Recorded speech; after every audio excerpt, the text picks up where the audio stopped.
In capital news tonight, 6 Tanzanians shot dead in Tandahimba by alleged criminals from Mozambique.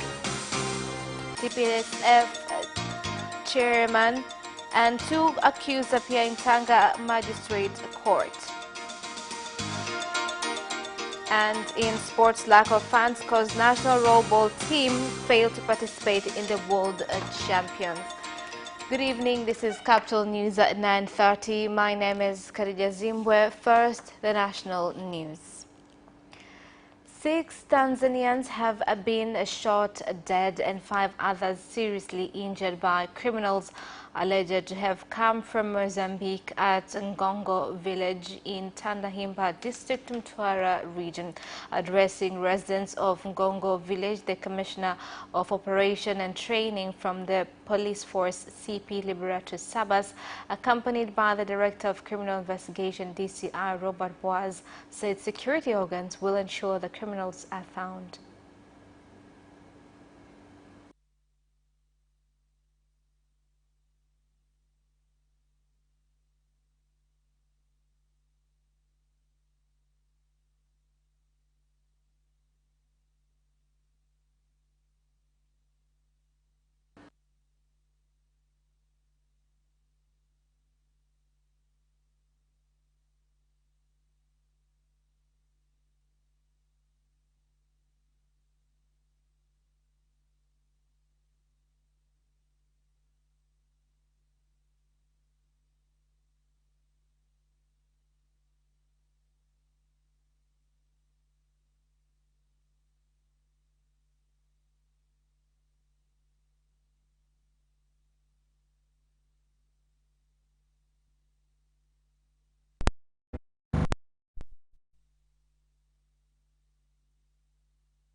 Diamonds are forever, they won't leave in the night. I've no fear that they might desert me. Diamonds are forever, forever, forever. Diamonds are forever, forever, forever, forever.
It's Culinary Delights every Sunday at 7:30 p.m. only on Capital Television.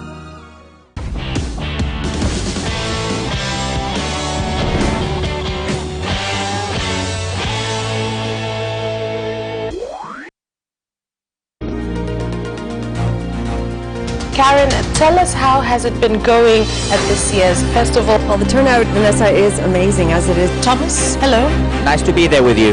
What is the purpose of this meeting and who will be in attendance? Talking about how African countries can stop relying to a large extent on... We are definitely seeing a lot of deeply political films, either directly treating a political issue or with a political subtext. Don't miss the live special report between Capital Television and Dashwell Television at 9:30 p.m.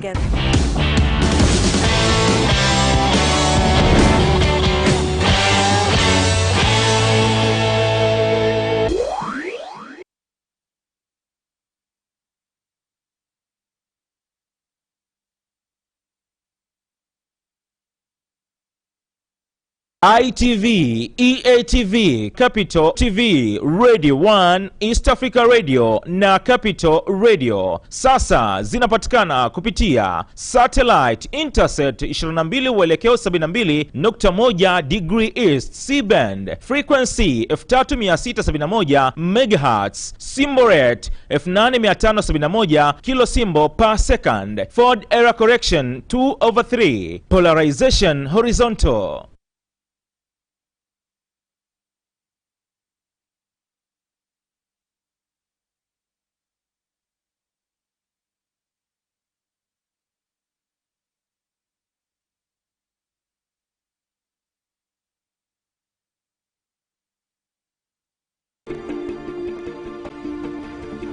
There are very many international organizations in the country. Governments all around the world must collect taxes. It could be any country in the world, and we only get to hear what they do in Tanzania. Agriculture, in my view, is one of the main perspectives for Our embassies and High Commission operate in Tanzania and how Tanzania can benefit from the presence of this organization, of these embassies in the country. And you can only catch it on the Monday Agenda, which is aired every Monday 8:45 to 9:30 here on Capital Television.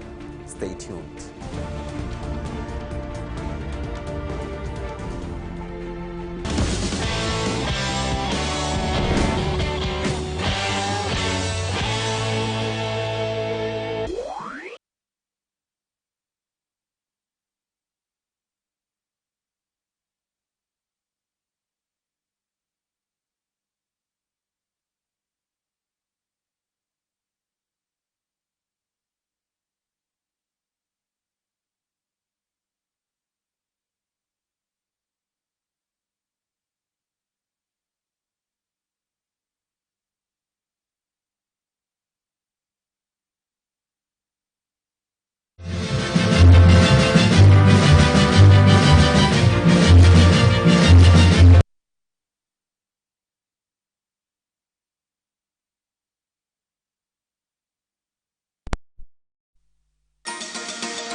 In Capital News tonight, 6 Tanzanians shot dead in Tandahimba by alleged criminals from Mozambique. TPSF chairman and 2 accused appear in Tanga Magistrate Court.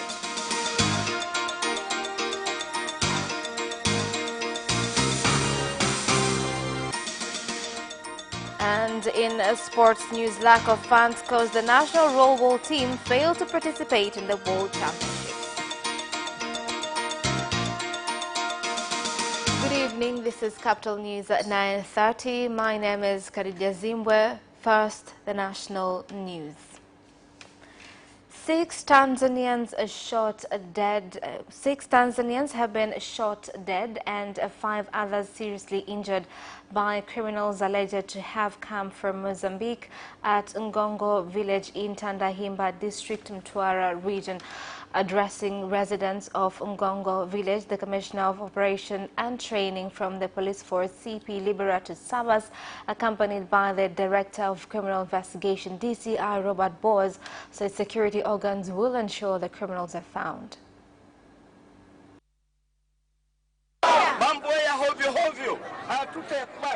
We will not accept such things. Let us continue to cooperate and communicate. You are doing a very good job. That is why they even fail to come here and prey on people in the river and on the border. We should not accept for them to do this. All defense and safety organs are with you on this. We will find them and take harsh action against them for what they have done. The police force and other legal organs will take effective steps to ensure all those involved with this incident are found so that justice can be served. We call on the public to cooperate with legal organs by providing accurate information that will lead to the capture of these 2 people. We also urge the public to be careful when they go to neighboring countries for economic activities because safety begins with them first. Aidha, tunasisitiza kwamba ni vizuri wananchi wakachukua tahadhari. The chairman of Tanzania Private Sector Foundation, TPSF, Salum Shamte, and 2 other accused have appeared in Tanga Magistrate Court to face charges of economic sabotage. Shamte, who is also the chairman of the Business Council of Member Countries of the Southern African Development Community, SADC, is appearing in court for the 2nd time with his co-accused Juma Shamte, the director of Katani Limited Company, and Fatma Diwani. The accused are being charged with 3 offences, which include creation of criminal gangs, economic sabotage, whereby the accused are charged with incurring cooperative unions at Sisal farms in Mwelwa, Magoma, Hale, and Bozi, Ngombezi rather, a loss of 1.1 billion shillings, and money laundering.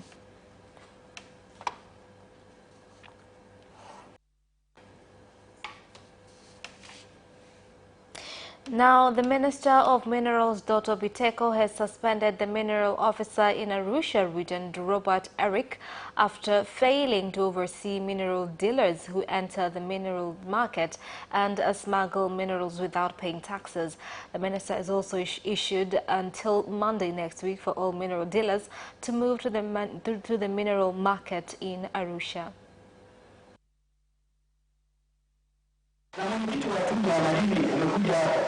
The chairman of the Minerals Commission has come here, and I want him to, with immediate effect, remove the minerals officer here and bring another one. I also revoke his authority to sign export permits. Bring someone else to take over this office, and I will bring someone to sign export permits. By Monday, I do not want to see anyone buying minerals in the streets. We came stealthily to observe and noticed that it is true that people do not come to the market, but in Mererani, Tanzanite is going out. We were trying to figure out where it was going.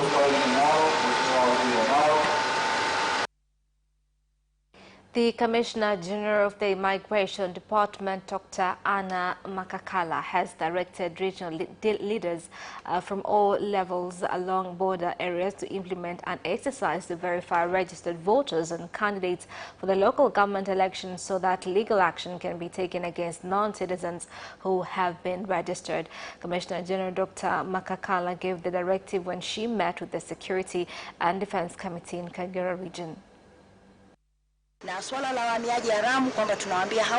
Illegal immigrants have no chance to come here and vote in either the coming local elections or the general elections next year. It is very important in this election period for the citizens to know the candidates and voters. There are laws and procedures that permit a person to vote or campaign different leadership positions, and one of the key qualities is they must be a Tanzanian national. Through the Immigration Division in Kagera region, we have continued to work together to make sure education reaches them, and also action is taken against those discovered to be going against this country's laws. You find Ethiopians modifying ways to sneak into the country. They know that buses are inspected, so they use borders instead. The Minister of Home Affairs, Kangi Lugola, has directed the National Identification Authority, NIDA, to distribute the national ID cards to their owners in areas where they have registered and not to wait for them to go and recut the IDs at NIDA offices. The directive was given in Parliament when the Minister was responding to MPs' questions on the national ID exercise. Tatizo limekuwa ni kubwa hasa katika majimbo yetu ya vijijini hususan jimbo. The problem is big in rural areas, especially in Kavu Ward and Mlele district generally. There is no registration exercise going on. Our worry is that the exercise is supposed to end by 30th of December while we have not been reached. Maafisa wetu wa NIDA wilaya zote. My call to all NIDA officers in this country must make sure that numbers that have already been produced are sent back to their owners in villages and not rely on telecommunication means. Once they are distributed, then everyone should sign to have received their ID number. Na niombe na niagize wakuu wa wilaya wapate taarifa kutoka kwa maafisa wa NIDA. Now, the Minister of Foreign Affairs and Defense and Security from member countries of the Southern African Development Community, known as Double Troika, have met in Dar es Salaam to discuss on the political situation in the Democratic Republic of Congo. Development community and countries which have sent defense organs to maintain peace in the Democratic Republic of Congo can discuss and evaluate the situation in the DRC and agree to measures to be taken so as to strengthen peace in the area. I'm confident that this meeting will assess the immediate and long-term implications of these developments on the peace, security, and political situation in the DRC and SADC region, in order to ensure that the region remains peaceful and stable, and the peace and security, as peace and security are preconditions for the successful transformation of our economies and thus the development we desire. Chama cha Demokrasia na Maendeleo Chadema has said it will not recognize anyone who will participate in the local government election, as the party has already withdrawn sponsorship of candidates who had been contesting with various positions in election. The statement was made in Dodoma by Chadema's Director of Organization and Training, Benson Kigaila. The move comes after the Minister of Regional Administration and Local Government, Suleiman Jaffo, had directed the reinstatement of opposition candidates who had recently been disqualified from the local election due to various reasons.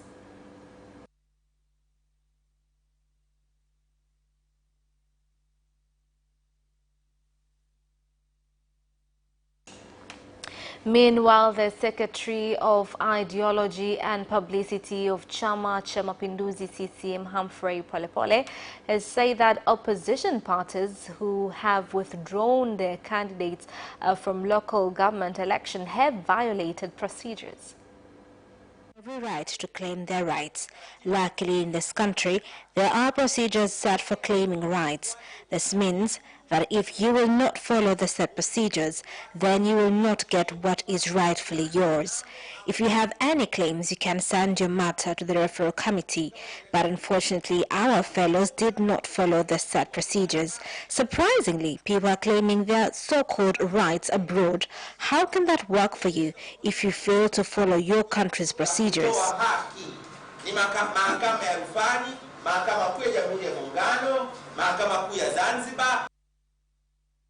And that is the end of national news. We do apologize for the delay of our bulletin earlier on, but that is the end of national news, and international news follows up next.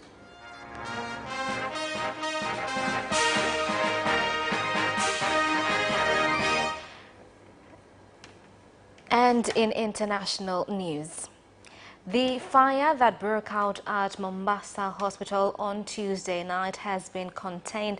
The facility, with the largest private hospital in Mombasa County, was forced to evacuate all patients to nearby Pandya and General hospitals for their safety. Reports say that the fire was started in the hospital's kitchen after a gas cylinder exploded. According to investigations thus far, the fire was caused by a gas tank which exploded. The fire has caused a lot of damage, but we thank God no one has died or been injured. Patients ambao walikuwa wako hapa wote wamekuwa evacuated. The patients that were here have all been evacuated. Those in ICU have been moved to other hospitals here in Mombasa. There has been a lot of cooperation and the fire has been contained. Now, Rwanda has handed over to Uganda the bodies of 2 Ugandan nationals who were shot dead in a fire exchange with police who were on a patrol last week when attempting to smuggle fake goods into Rwanda. Speaking during the exercise, the mayor of Nyagatare, Mushabe David Cloud, urged citizens of both countries to use legal procedures when crossing official borders.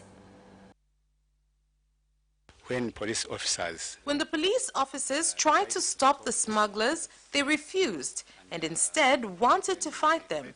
During the struggle, police were forced to fire at them, and that is how the two of them died, while others ran back to Uganda. I ask our citizens and Ugandan citizens as well to use the set borders, as illegal routes are not allowed and illegal trade is not allowed.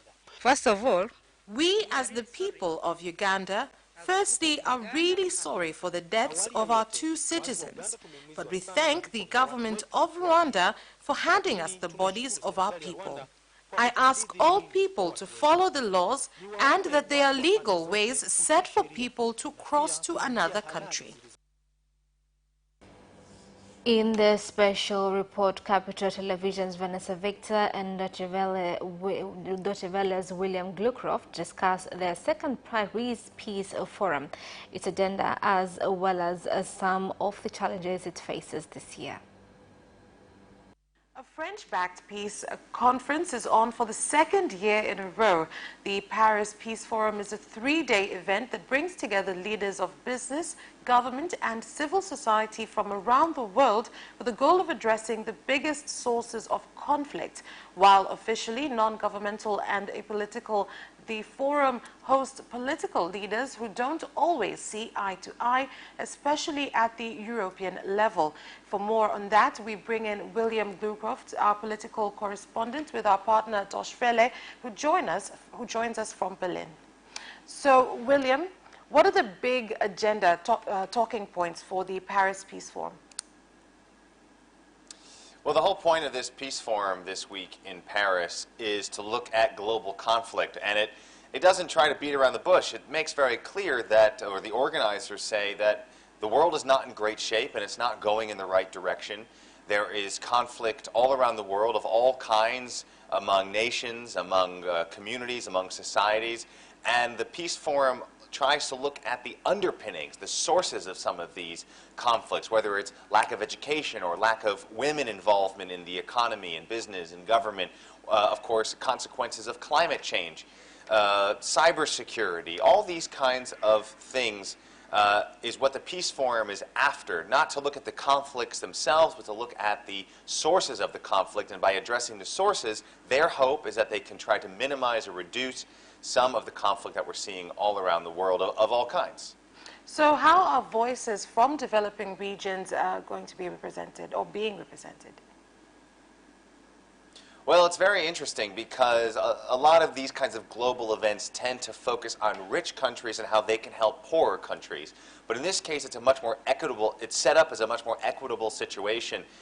If you look at the approximately 30 heads of state or government that are attending this conference, about half represent countries from sub-Saharan Africa and Southern Asia. And the focus of this year's Peace Forum is really how to better and improve the global South, not just by the developed world helping the developing world, but how the developing world can come up with their own ideas and projects to help themselves. Because there's a lot of innovation and a lot of business and entrepreneurship going on in places all around sub-Saharan Africa, Southern Asia, and other parts of the world that this kind of peace forum is looking to make the most of. And that's what a lot of these panels and debate sessions are about, is looking at these kinds of business ideas, looking at concrete projects, things that are either happening already on the ground or with a little bit of support or a little bit of attention could get off the ground to really make big changes on the ground all around different societies and communities. So let's talk about some of the challenges the forum faces this year in particular. Well, it's no coincidence that this peace forum coincides with the anniversary of the Berlin Wall falling in Germany, which we've marked just this past week or last week. And of course, Remembrance Day of World War I, which is a traumatic event in European history. And Emmanuel Macron looked to these historical events as evidence of why countries all around the world need to work together to try to avoid conflict, looking at these historic events, saying this is what happens when conflict is not avoided. But also, very particular to this peace forum this week, we're looking at some very intense comments that Macron made to The Economist magazine recently, criticizing the European Union and NATO, specifically its members, and really specifically looking at his German partners, that the EU and NATO are not really, in his mind, equipped to be the kind of 21st century power on the world stage that they need to be if they want to be relevant, if they want to have an equal footing when it comes to the United States, China, Russia, other big players in the world, that if they want to have any influence on the geopolitical developments, that the EU needs to come together, needs to be more powerful, more centralized. These are the kinds of suggestions and demands that Macron has been making, especially of the Germans, for going on a few years now. So it's not exactly new, but he's really doubled down in challenging the European Union in coming together and in reforming itself and becoming a more powerful player.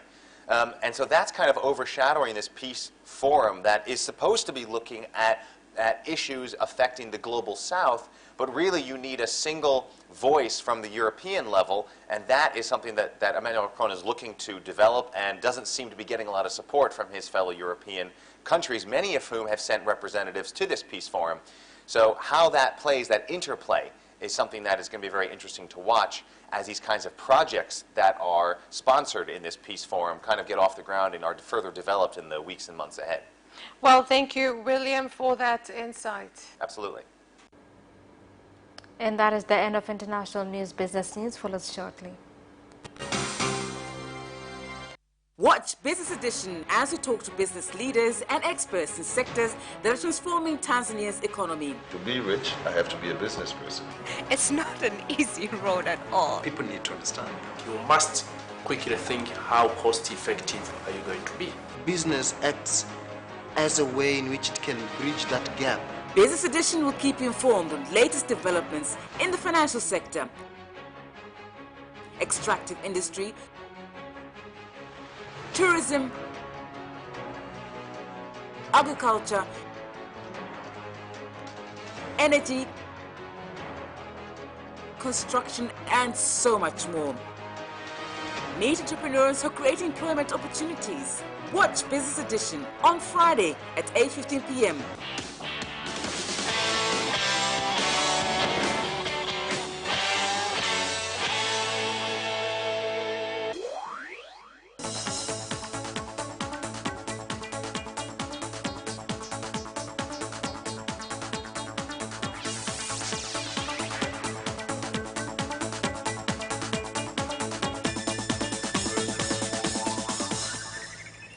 Welcome back, and in business news. 45 winners from Dar es Salaam Coast and Morogoro regions announced in the first draw of the Kilimanjaro Water Competition organized by Bonita Bottlers have been awarded their prizes. The prizes were handed over to the winners in Dar es Salaam, with winners getting various prizes such as motorcycles, TV sets and cartons of Kilimanjaro drinking water for their endless support, and they should not forget that Kilimanjaro drinking water is the only reliable drinking water in this country. The challenge demanded for 200 purchase of water bottles in a month to enter the draw, where we were one among the lucky people who has won a prize. I have benefited from the challenge and would urge people to continue buying Kilimanjaro drinking water because there are more prizes to be won. Now, Tanzania Kishu Board has said 49 companies out of 86 which have met requirements will participate in an auction whereby 52,748 tons of cashew nuts are expected to be sold, earning farmers more than 139 billion shillings. Prices have been continuing to rise. They've risen by 6.56%, and there's still significant demand for cashew nuts. So we expect auctions to continue to increase as the days go forward if the business trend goes on as it is now. To date, we have sold 52,748 tons, which has brought in 136,761,000,000 shillings from the auctions that have already been conducted. The Deputy Minister of Agriculture, Hussein Bashe, has said the government has started the process to come up with laws which will govern agriculture cooperatives and crop health in order to remove dependency on crop boards which have for a long time been unproductive and failed to support farmers. It is important for the Ministry of Agriculture to have laws that guards the sector without depending on boards' laws. With the coming laws, there shall be tremendous changes because we have a lot of boards that caters for different crops, but the operations relies on farmers. Thus, we want to reduce the number of these boards in order to reduce costs of running the agriculture sector. Kwa sababu mapinduzi ya kwanza yalitokea na yalisababishwa na Initial revolutions led to innovation of steam engines, where later on resulted to automation innovations. The third innovation is ICT, and now the fourth innovation uses much of network technology. And that is the end of business news. Sports news follows up shortly.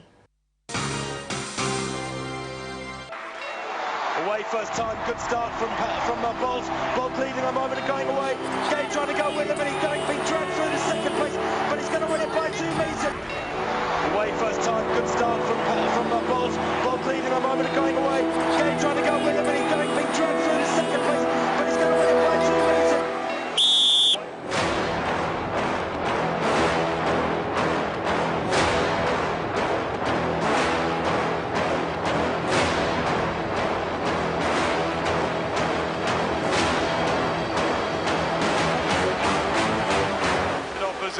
Joaquinho, he did lose and left.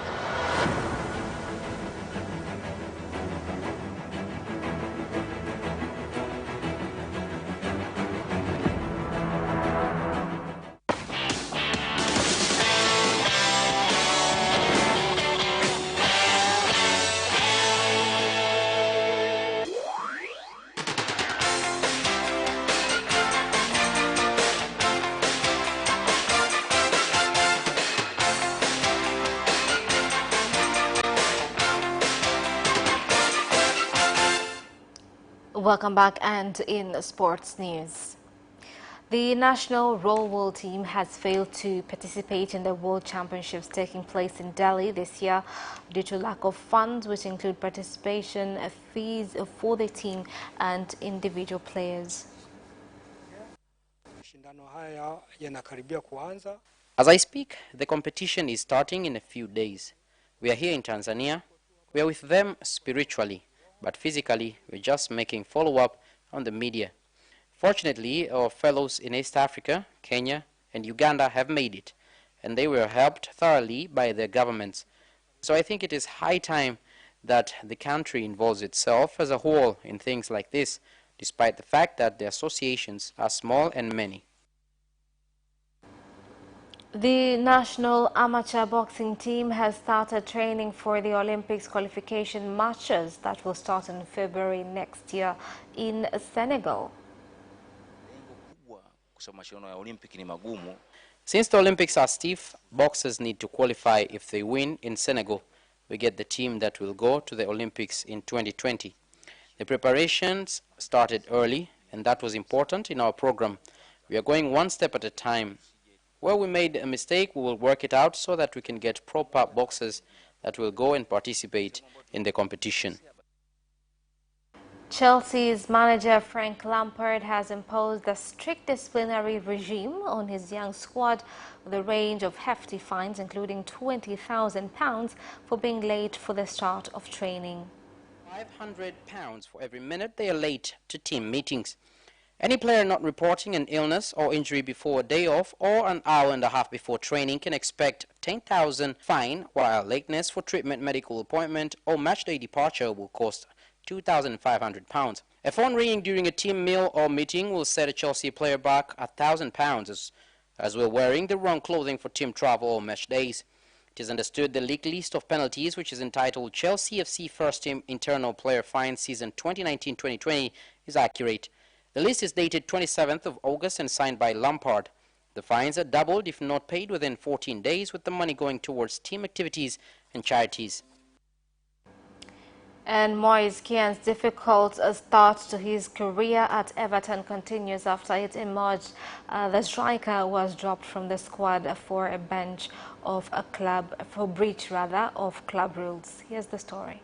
Meted from the match day 18 for the win at Southampton on Saturday after being late for a team meeting.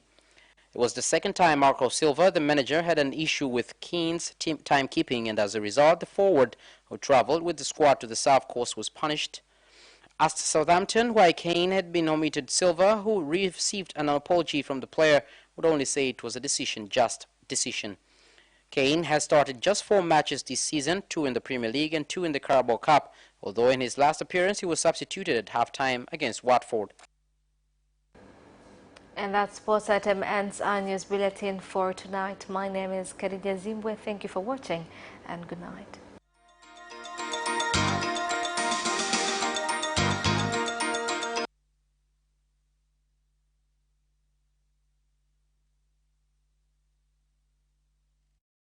Diamonds are forever